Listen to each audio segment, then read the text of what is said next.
jajaran panitia serta seluruh hadirin dan panitia yang seluruh undangan yang berbahagia.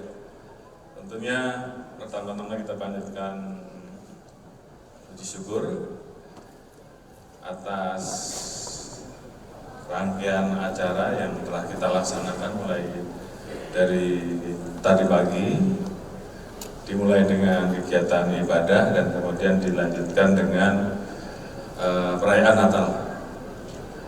Pertama, saya ucapkan terima kasih kepada seluruh anggota yang melaksanakan Natal dan kesempatan ini tentunya saya ucapkan selamat Natal bagi seluruh rekan-rekan yang merayakan, dan tentunya saya ucapkan juga terima kasih atas kehadiran Pak Wakapolri dan seluruh seluruh rekan-rekan yang berkenan hadir untuk ikut bersama-sama mengikuti perayaan Natal tahun 2023, dan ini tentunya merupakan bagian dari kegiatan toleransi beragama khususnya di lingkungan Polri yang selama ini terus kita jaga. Yang terhormat Bapak-Bapak dan Ibu-Ibu sekalian, tadi secara satu persatu kita sudah melihat tampilan dari adik-adik kita, khususnya dari Apol, kemudian juga ada adik Grace tadi, dan juga pesan Natal dari Romo Yos, yang tentunya ini semua memperkaya tentang makna Natal yang kita laksanakan kali ini, di mana tadi menggunakan tema dengan semangat kerendahan hati menyambut kelahiran Yesus Kristus melalui peran Polri yang presisi, berintegritas, mengasihi, melayani guna mewujudkan pemilu damai. Jadi tentunya tadi secara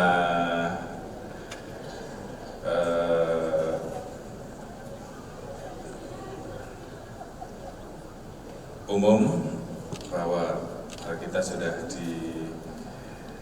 diantar tentang bagaimana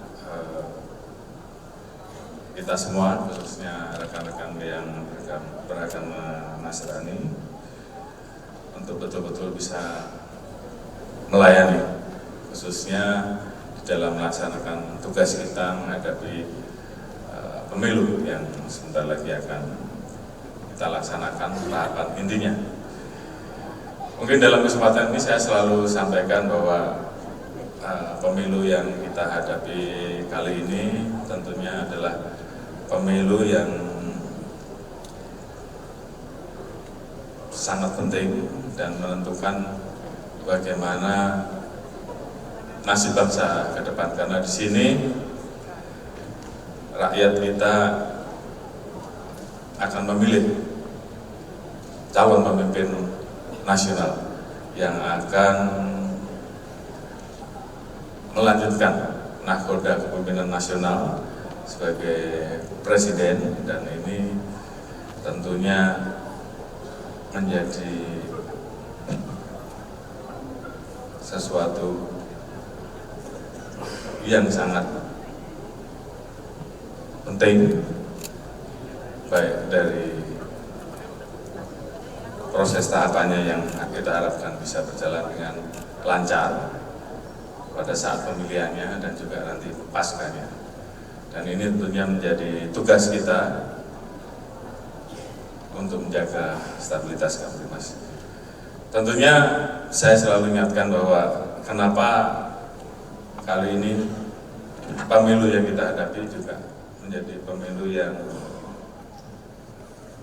sangat sulit, karena kita juga menghadapi berbagai macam permasalahan global yang tentunya berdampak kepada kondisi negara kita.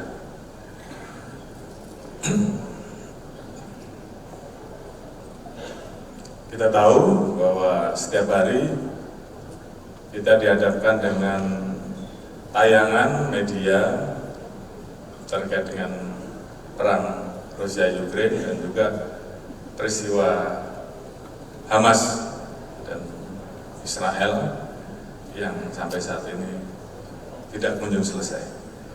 Berbagai macam upaya terus dilaksanakan baik oleh para pemimpin dunia dan tentunya Indonesia juga terus-menerus aktif untuk terus menyuarakan agar terjadi perdamaian. Namun faktanya sampai sekarang korban terus terjadi dan ini tentunya menimbulkan sentimen-sentimen, baik sentimen yang bersifat positif ataupun sentimen bersifat negatif yang tentunya juga akan berdampak kepada situasi Kamtibmas yang ada di dalam negeri. Kemudian dampaknya bagi ekonomi tentunya saat ini kita masih terus merasakan dan tentunya rekan-rekan semua juga kemudian setiap hari harus ikut mengawasi. Kita memiliki tugas pokok untuk menjaga harkat Kamtibmas, melakukan penegakan hukum, namun di sisi lain kita juga mendapatkan tugas tambahan untuk menjaga agar ekonomi juga tetap stabil. Oleh karena itu setiap hari rekan-rekan harus mengikuti harga sembako, harga cabai, harga beras yang sebenarnya ini bukan tugas kita, tapi kemudian mau tidak mau menjadi makanan dan menu sehari-hari kita. Namun ini semua kita lakukan untuk menjaga stabilitas Kamtibmas yang mungkin bisa terdampak karena inflasi, karena kelangkaan pangan, karena harga-harga naik, dan itu menjadi tugas kita. Beberapa hari ini kita melihat fenomena banjir di mana-mana. Beberapa waktu yang lalu kita menghadapi super El Nino yang tentunya ini juga berdampak terhadap masalah pangan. Sementara hujan yang terus-menerus selain berdampak terhadap pangan, tentunya juga menimbulkan permasalahan baru. Ada yang rumahnya hanyut, ada yang jembatan hanyut, butuh ada tempat pengungsian, butuh ada tempat untuk berteduh, dan ini tentunya adalah masalah-masalah yang kita hadapi. Di satu sisi, kita saat ini sedang memasuki tahapan kampanye terbatas dan kemudian sebentar lagi memasuki tahapan kampanye terbuka. Ini semua tentunya menjadi dinamika permasalahan yang harus kita hadapi. Di satu sisi, pemerintah khususnya Indonesia saat ini terus mampu bertumbuh, baik dari sisi ekonomi, kemudian tadi saya sampaikan bagaimana kita menjaga inflasi, kemudian bagaimana kita berusaha terus menekan kemiskinan ekstrim dan juga bagaimana kemudian di dalam proses yang ada itu lapangan pekerjaan bisa terus ada, dihadapkan dengan fenomena global yang ada. Dan puji Tuhan, angka-angkanya cukup bagus. Kita saat ini berada di nomor 4 untuk urutan dari negara-negara maju G20 di bidang pertumbuhan ekonomi. Kemudian terkait dengan inflasi, saat ini bisa kita jaga dan kita menjadi negara nomor 7 terendah di negara-negara G20. Surplus perdagangan kita juga terus selama 43 bulan berturut-turut. Ini semua adalah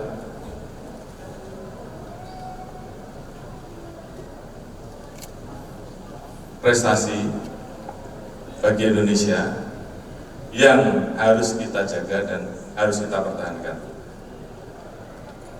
Oleh karena itu, tadi disampaikan bahwa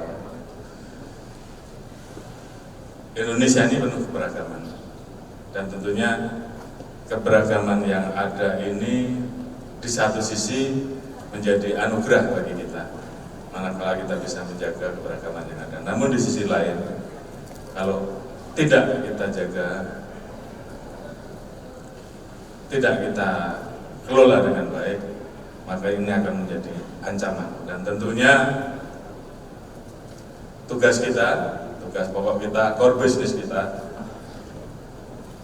bagaimana stabilitas Kamtibmas tetap bisa terselenggara dengan baik. Di tengah fenomena, di tengah situasi, di tengah dinamika yang ada, bagaimana stabilitas Kamtibmas tetap terjaga. Puji Tuhan bahwa di akhir tahun kemarin, di tengah dinamika yang ada dari hasil survei Litbang Kompas, masyarakat puas terhadap kinerja rekan-rekan sekalian dengan skor 87,8%. Ini tentunya menjadi catatan manis, ini tentunya menjadi modal bagi kita semua untuk kemudian menghadapi tahun yang baru ini. Tahun yang tentunya penuh dengan dinamika, karena kita akan masuk di dalam tahapan inti pemilu. Dan tentunya kita sampaikan bahwa di dalam pemilu selalu terjadi perbedaan pendapat. Ada yang memilih pasangan A, ada yang memilih pasangan B, ada yang memilih pasangan C. Dan itu zaman, dan itu biasa terjadi. Karena kalau tidak beda-beda, maka langsung aklamasi, kan kira-kira begitu. Tapi ini adalah bagian dari demokrasi, dan mungkin Indonesia adalah salah satu negara dengan sistem demokrasi yang mungkin Pak Pendeta yang lebih tahu paling baik. Pelaksanaan one man one vote-nya, kedaulatan rakyat, suara rakyat itu betul-betul luar biasa di Indonesia. Mungkin di Amerika memilih ya, tapi ada sistem distrik, ada sistem blok. One man one vote-nya ada, tapi itu semua dicampur. Tapi di Indonesia ini tidak. Dan tentunya ini yang kemudian memunculkan fanatisme. Saya pengen yang menang adalah si A, saya pengen yang menang si B, saya ingin yang menang si C. Dan ini tentunya kalau kita biarkan fanatisme yang berlebihan, yang akan terjadi adalah potensi konflik. Dan tentunya kita memiliki tugas, prestasi ataupun raihan yang telah ditorehkan oleh pemimpin kita saat ini, tentunya harus terus bisa dilanjutkan dan ditingkatkan. Dan syarat utamanya adalah stabilitas Kamtibmas. Ini tentunya selalu saya ingatkan kepada rekan-rekan semua bahwa tugas Polri sangat berat. Namun demikian, kita yakini dengan modal yang ada ditambah dengan semangat kita untuk menjaga keberagaman, salah satunya dengan perayaan Natal kali ini, bagaimana kita terus menjaga toleransi, dan ini merupakan bagian dari menjaga keberagaman.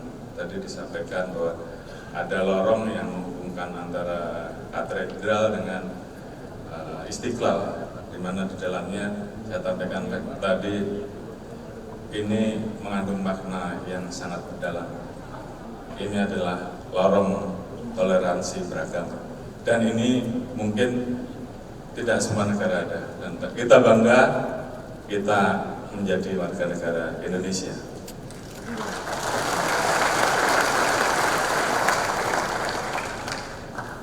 Pak Presiden pernah sampaikan pada saat perayaan Natal kemarin di Surabaya, hidup rukun dan penuh kasih sayang adalah sebuah pilihan terbaik yang diajarkan oleh Tuhan kepada kita semuanya, yang harus kita perjuangkan dan harus kita tumbuh suburkan dalam kehidupan bermasyarakat, berbangsa, dan bernegara. Dan kan, saya kira ini memang cocok dengan realita kondisi masyarakat kita yang memang dari dulu terkenal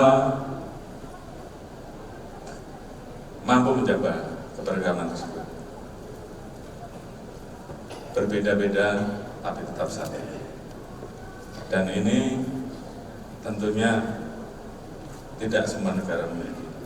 Oleh karena itu saya selalu ingatkan bahwa manakala perbedaan ini kemudian menjadi satu kekuatan, maka Indonesia akan menjadi salah satu negara maju ke depan. Tadi bisik-bisik dengan Pak Pendeta juga, tapi kita nanti akan menjadi negara maju yang makmur dan tingkat kesetresannya minim atau nol, gitu Pak ya.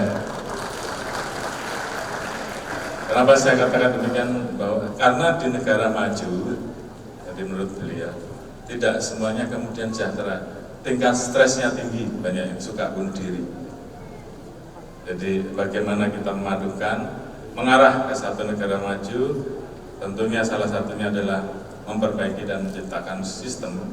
Namun di sisi lain, apa yang kita tempuh ini untuk menyejahterakan rakyat, untuk membuat rakyat menjadi makmur dan membuat rakyat semakin sejahtera.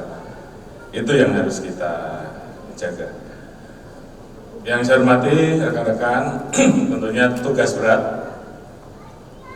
saat ini berada di pundak rekan-rekan. Agar saya selalu kita ingatkan bahwa perbedaan pendapat janganlah kemudian membuat dan merusak cita-cita kita bersama. Kenapa? Kita menginginkan siapapun pemimpin yang saat ini kemudian naik menjadi pasangan calon, tentulah para pemimpin-pemimpin terbaik. Sehingga tentunya perbedaan pendapat yang ada pada saat menentukan dan memilih calon pimpinan nasional tersebut kemudian jangan merusak persatuan dan kesatuan. Kenapa? Kita memiliki tugas selanjutnya untuk menjaga raihan prestasi yang ada untuk bisa kita lanjutkan. Oleh sistem, saya titipkan, mumpung di sini yang hadir berbagai macam saudara-saudara dari lintas agama, dan ini penting sekali kita sampaikan kepada jemaat kita, kepada jemaah kita untuk terus bisa menjaga persatuan dan kesatuan di tengah-tengah perbedaan pendapat yang ada. Yang kita cari adalah pemimpin yang bisa melanjutkan estafet kepemimpinan. Bukan karena perbedaan, akhirnya bukan pemimpin yang kita cari, tapi yang kita pelihara perbedaan terus, dan kemudian itu kita bawa dalam konflik.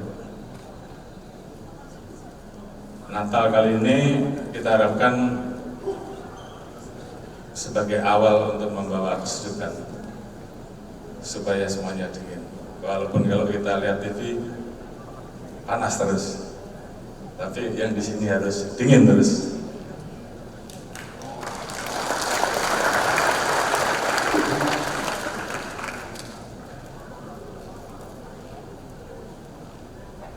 Kita sudah bekerja, kita sudah berusaha, kita sudah berikhtiar, namun tentunya jangan lupa, khususnya bagi yang beragama Kristen, di dalam 1 Petrus 5 ayat 6-7, rendahkanlah dirimu di bawah tangan Tuhan yang kuat, supaya kamu ditinggikan pada waktunya. Jadi serahkan kekhawatiranmu kepadanya, sebab Ia yang akan melihara kamu. Artinya